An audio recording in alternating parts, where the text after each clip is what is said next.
The Leader's Guide to Mindfulness by Audrey Tang. Mindfulness can help you feel positive, focused and resilient. Practicing mindfulness can strengthen your leadership skills. Mindful activities, such as deep breathing, yoga and meditation, can help you build resilience. You can use mindfulness to improve your emotional agility, which is an asset in leading your employees and teams. Leaders must have the emotional insight to create safe spaces in which employees can share their insights. Mindfulness can make you a more aware leader who is conscious of your prejudices, goals and values. Most children become less creative as they become older and more educated. Mindfulness can help you tap into your creativity. Affirmations work because most people are naive empiricists who tend to look for factors that support their current perspectives. Leaders need confidence so they don't act with excess caution. To function at your best as a leader, you need to take care of your health. Summary. Practical mindfulness. If you ask a group of people what they understand about mindfulness, about half of them will talk about meditation or breathing or, perhaps, yoga. The other half will say that it's nonsense. They will disclaim interest in hearing anything more about it. Yet the business world has embraced the concept of mindfulness. Universities teach courses on mindfulness in business schools. Publications produce articles that refer to mindful practices in the halls of tech industry leaders such as Intel, Apple and Google. These articles highlight the gains mindfulness has brought to these companies. Anything that helps you to be more aware of your being, enables you to take relaxed yet empowered action driven by choice rather than habit, and supports you in your compassion towards others, is mindful practice. Originating in Buddhism, mindfulness is, according to one definition, a contemplation of one's own experience, subsumed under the four objective domains of the body, feelings, states of mind and experiential phenomena. In 2016, Cranfield, Birmingham and Aberystwyth universities conducted a study for the Mindfulness Initiative. Participants reported that mindful practices made them feel positive, focused and resilient. It enhanced their insights into other people's behavior. Being aware, or mindful, of your limitations, along with your areas of strength, is an important way to create intrapersonal integrity, mental and relational health. Dobermont-Thompson, 2017. Practicing mindfulness strengthens your leadership skills. Perhaps you multitask in your daily life and, as a result, find it hard to pay unfragmented attention to everything you do. Think about the number of times you've tried to talk to a family member or a friend and had to interrupt your conversation to take a call. The most effective leader is the person who can harness the mind of the collective to achieve more than could be done alone. You can become a better leader if you learn ways to balance what you do and how well you do it. In his book High Performance Habits, Brendan Burchard discusses an executive who found a way to clear his mind as he shifted from one assignment to the next. He would splash his face with water and do a quick set of physical exercises to end one task and prepare for the next. If you emulate this practice, you can refresh yourself and better prepare to end one chore and begin another. Making decisions. Leaders make decisions constantly. You might have a preferred method for decision making, or you might rely on what you've learned from your experiences. Problem solving is finding a cause, decision making is choosing between options already laid out. When you face a decision, mindfulness can help you discern the limits of your knowledge. Use it to become more conscious of your prejudices, goals and values. A mindful approach also helps you distinguish between important information and mere noise. It may give you more faith in your decisions as it helps you prioritize and focus on choices that are strategically important. Mindfulness can prevent you from making emotional decisions. And it can energize you to tackle new challenges instead of just repeating the work you've found easiest in the past. You will always be a role model for someone, and it is better that you are a positive one in deed and in position. A mindful approach can help you sort out information for both decision-making and problem-solving.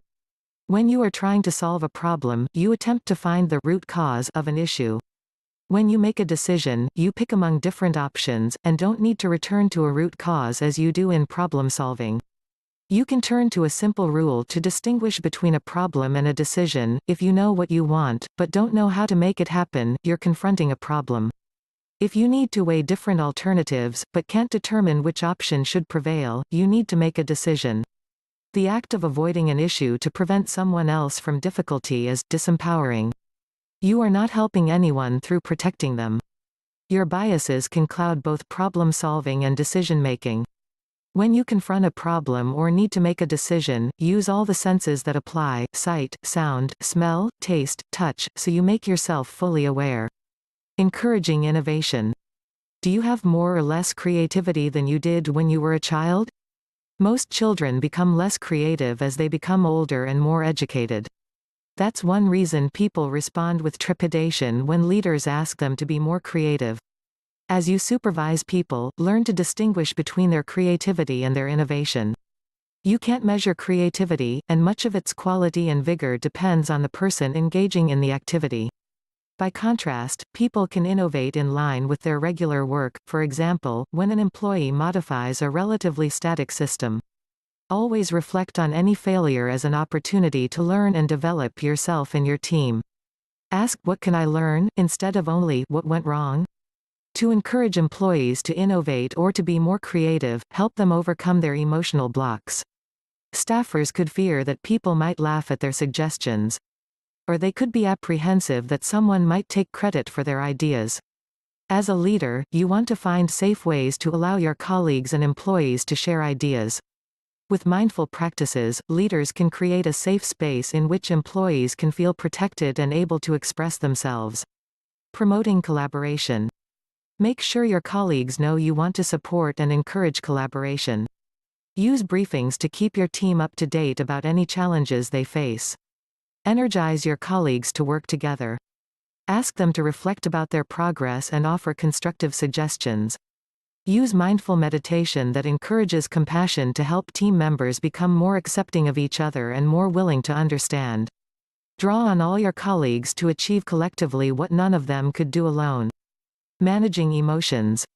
Your emotional agility depends on your capacity to manage your feelings and respond appropriately to your staff members' and colleagues' emotions. How you deal with emotional situations depends on deciphering the circumstances you face. Use mindful practices to determine the most appropriate emotional response. Then call on your emotional agility and insight to elicit an aligned response from the other people in the transaction. Emotional agility has 4 aspects. Showing up, confront what you think and feel, and accept your ideas and emotions. Stepping out, back away from thoughts and feelings to underline your ability to remain in control. Walking your why, understand, appreciate and live your values. Moving on, make small adjustments to your perceptions and practices. Keep them aligned with your core values. Willingly bring about changes to improve yourself. Some leaders, and indeed the skeptics, see self-care as unnecessary and, by association, mindfulness as selfish. Practicing mindfulness can strengthen your abilities in each area. As a leader, you can draw on your emotional agility to help your employees and teams perform at their peak. A healthy work environment has clear, affirmative guidelines. No one should fear personal attacks. Your organization should define responsibilities rather than relying on criticism to move ahead. The act of helping others is not only of benefit to those being helped, but to those who witness it. Examine the health of your organizational culture by conducting a simple informal survey. Ask your colleagues if they think the organization has their best interests at heart. Find out if they enjoy what they do. Do they feel that the company believes in fairness and in recognizing their achievements? Do people feel they can act authentically? Do they have someone to turn to if they run into a problem? Does the firm strive to prevent bullying or harassment? Your colleagues' responses will highlight organizational problem areas that you need to explore. Building confidence and self-esteem. Leaders' faith in their own capabilities is extremely valuable, so work to develop faith in yourself. Self-confidence makes you a better leader and enables you to call on your experiences and on the practice of mindfulness. Assess the areas in which you have confidence and those where you don't. Gaining a precise understanding of your capacities can help you avoid bravado. It also gives you the courage to hold fast to what you believe. Managers who lack confidence tend to act with excessive caution or to seek unnecessary counsel. Instead, develop a peer support group you can call on when difficulties confront you. Establish links with people who can help you feel good about yourself, but also build healthy boundaries when you relate to other people. Meditation is recommended to build up internal resilience, with the very act of deep breathing promoting positive physiological changes in times of stress. To function at your best, take care of yourself. Recognize that self-care isn't the same as self-indulgence, it indicates strength, not weakness. Leaders who don't tend to their health can become more prone to error. They may fail to see the root causes of the problems they are trying to solve, miss possible solutions, and end up exhausted. To be a strong leader, you need to get enough exercise, eat healthy food, and monitor your schedule so you get enough rest. Failure to keep these conditions in mind could make you prone to illness. Mindful practice enables you to attend to many roles and choices in your life as fully as you can to get as much out of them as you can. Society expects leaders to persevere despite obstacles. Recent research suggests that individuals who practice mindfulness are able to consider unpleasant feelings without being overcome by those feelings. These messages or affirmations can include such thoughts as, "May I be kind to myself. May I find peace and healing. I am doing the best that I can in this moment. And, may I find ease with things just as they are." Just as the light of a single candle has the power to dispel darkness in a room, so also the light developed in one person can help dispel the darkness in several others. Research also suggests that repetition of positive messages while engaging in practical mindful activities, such as breathing exercises, yoga, or meditation, helps build resilience. In Richard Wiseman's book The Luck Factor, he explains the benefit of using affirmations. He suggests that most people function as naive empiricists, that is, they tend to look for factors that support their current perspectives. If you state an affirmation such as, "I am lucky," your mind tends to look for events that support this view. Increasing resilience and boosting energy. No one likes failure, people find it hard to accept.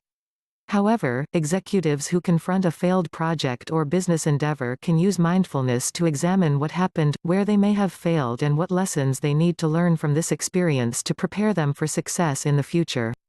Leaders need to recover after a failure. You need to know that simply not succeeding isn't something reprehensible. In poker, you can make a killing if you get a good hand, yet your real skill as a player comes when you get a weak hand. Use your learning to light the way. Use meditation to increase your resilience. Deep breathing can help you counter stress. If you have only a limited time, try to concentrate on something that has special significance to you. What makes this object, person, moment, place, or work of art important to you? Picture the feelings and the ambience that connects with this signifier. Savor how it makes you feel. Tap into the feelings associated with it when you need resilience. You may prefer a mindfulness approach that grants you greater energy. If so, try this exercise, write down something that has significance and meaning for you. Restate what you have written 3 times. Bring back to your mind what you've achieved, both in life and in your imagination, and watch your achievements like a movie. Then reiterate your statement of achievements. This should reawaken your inspiration and drive. Changing constantly. The pace of change continues to accelerate. In the past, the skills people learned could be valuable throughout their lives. They could teach them to their descendants, so lessons learned could prove beneficial for centuries. Today, however, you can learn a critical career skill and find it outmoded in months. But technology can be an asset that allows you to gather information to keep you abreast of your role, monitor change in your industry, improve your skills, and learn how to build meaning into your work and your personal life. The business environment has changed in 3 significant ways. 1. You most likely won't have just one employer for your whole career. 2. Artificial intelligence and robotics have altered the nature of the work you can expect to do. 3. Some competencies will lose relevance almost as fast as you acquire them. Your practice of mindfulness helps you deal with this relentless change. Being mindful increases your capacity for openness and patience, and strengthens your ability to lead. The study of mindfulness differs from other learning in another way. If you take a pause while acquiring knowledge of mindfulness, you don't have to fear losing what you learned. You can always be mindful. About the author. Chartered psychologist Audrey Tang founded Click Training and is the resident psychologist on the Chrissy B show, a British program devoted to mental health. Some of the research she cites is available at mindful.org.